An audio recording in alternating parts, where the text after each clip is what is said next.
Welcome back for part 2 of Living the Wiccan Life. In this episode, we interview Ted Andrews, the distinguished author of Animal Speak and many other books on shamanism and spirituality. I'm sure that you'll enjoy the interview. Hello, this is Reverend Don Lewis, and I'm here with the very well-known Ted Andrews. Thank you. And are you having a good time this weekend? It's been a wonderful weekend. INATS is like coming home. And you had a very big night last night at the Cover Awards. Last night worked out very, very well. Had 2 awards that were won. One for my book, Secret Doors of the Kabbalah, which is an aspect of the Kabbalah that's never been in print before. And the other was for my Animal Inspiration gift card set, which I was very happy about because all the money that goes that's earned from those cards go to support several charities. That's very good. Very wonderful. And we're holding Animal Speak, which I think may be your best known work. Probably the best known. It's still not the bestseller, but it's still the best known, I think. I know many, many people who have this, myself included. Yes. And I was looking in the cover, and I believe this is the 35th printing of this book. It could be. And that's I'm assuming the publisher knows specifically, but I don't. It's. I'm just happy when they reprint it. For a long time, and it's a classic. Yes, it is. Absolutely. And my favorite phrase that I hear from people is that this is my Bible. I love that. And I was asking you before we started, but I'm going to ask again because we weren't recording then. Sure. How many books have you brought out altogether? 36, I believe. That's a huge number. Yeah, 36 just came out. In fact, the 36 came out about 4 weeks ago. It's the Intercession of Spirits, and it's about working with animals, angels, and spirits. And a lot of it is autobiographical, but it's also very how-to. What have you found to be the most rewarding thing about this kind of work? Probably affirming for people that they're not really as crazy as what they're sometimes thought to believe. I think we all need that occasionally, just so and if we are crazy, we're not the only ones out there. So it helps us either way. And what would you say is the hardest thing that you've had to deal with? Phew, that's difficult. That's probably in the beginning, when I was just starting out, and this was the early 70s, and there wasn't a whole lot out there, and it was just teaching the groups in their homes, in the living room, getting a group together, and seeing it grow in that process of working to have it grow to become accepted and not be looked at as something really strange and weird and kept in the closet. It's been a huge change in a huge the metaphysical change. Community. Absolutely. How many INATs have you been to? Now that I don't really know. A number of them? A number of them. I've been coming to them at least since 1999 or 2000, somewhere in there. So.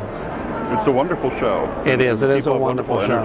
Yeah, and they're very supportive, and it brings all the retailers together, and it's good to recognize that we are part of a larger community. Whether we are New Age, Wiccan, magical, shamanic, that there's a community that supports us all. Truly, and we don't have to break down into all these sub-communities. Right. We can all stand together. Right. I was talking with someone earlier this weekend that people often say, well, yeah, I'm New Age, but I'm not woo-woo New Age.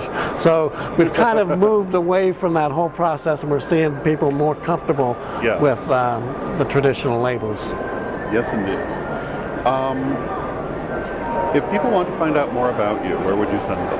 I would probably send them to www.dragonhawkpublishing.com. They've been doing most of my books lately, and then there's more autobiographical stuff. There's also a schedule of my events and where I'm appearing and teaching. And you appear in a great many places, I believe. Yeah, I do a lot of traveling throughout the United States, Canada, Europe, and parts of Asia. I typically, up until about 2 years ago, I was doing about 75 to 100 appearances a year. So I don't. It's quite a grueling schedule. That's quite a grueling schedule, and I don't do near that anymore. So.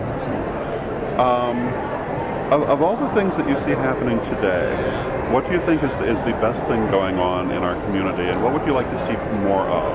I think the best thing going on is seeing the younger people coming into it much sooner and much quicker. And I've seen this particularly happen with the amount of fan mail that I get. And I get a tremendous amount of fan mail every month. But I've seen the percentage of it coming from preteens to teens increased almost 400, 500% in the last 7, 8 years alone. So it's really nice to see that. They're very open, they're accepting. Parents are more accepting, even though they don't necessarily encourage it, but they don't discourage it either. So. And there are so many more materials now for young people. Exactly. Yeah, exactly. Because there, a lot of the stuff, even 8, 9 years ago, was not even necessarily acceptable for the adults that were in this field. So having something where we've got things being written that is more acceptable, more safe, more productive for kids, that I think is a very, very good sign. One more question. Sure. What is your next project coming out? Well, my next project that is currently out came out about 3 weeks ago, and that's The Intercession of Spirits. As to what the next project that is actually coming out, I never talk about that until it's at the printer. So I will be likely doing another Animal Speak calendar with Llewellyn. We've been working on that, but some of the other books, I'll be doing several books that are still left to be done in my Young Person School of Magic and Mystery series, which is for kids 8 and above. So wonderful. Well, thank you very much for taking time to talk to us. My pleasure. I was happy to do this. Thank you. And we hope to talk to you again in the future. Wonderful. Thank you. I hope that you enjoyed this episode of Living the Wiccan Life, and that you'll join us again next time when our guests will include Raven Digitalis and Esta. Until then, may you blessed be. And remember, Witch School's first, second, and third degree lessons, as well as ritual and therium practice, and coming in January, Living the Wiccan Life, available in paperback at bookstores near you, or direct from us at www.witchschoolstore.com.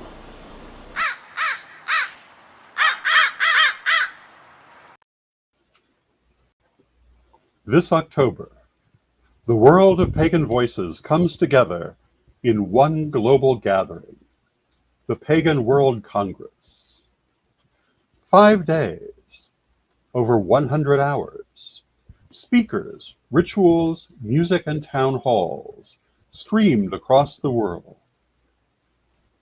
Join the conversation, shape the future, be part of history. The Pagan World Congress, October 9th through 13th, 2025. Online at paganworld.co.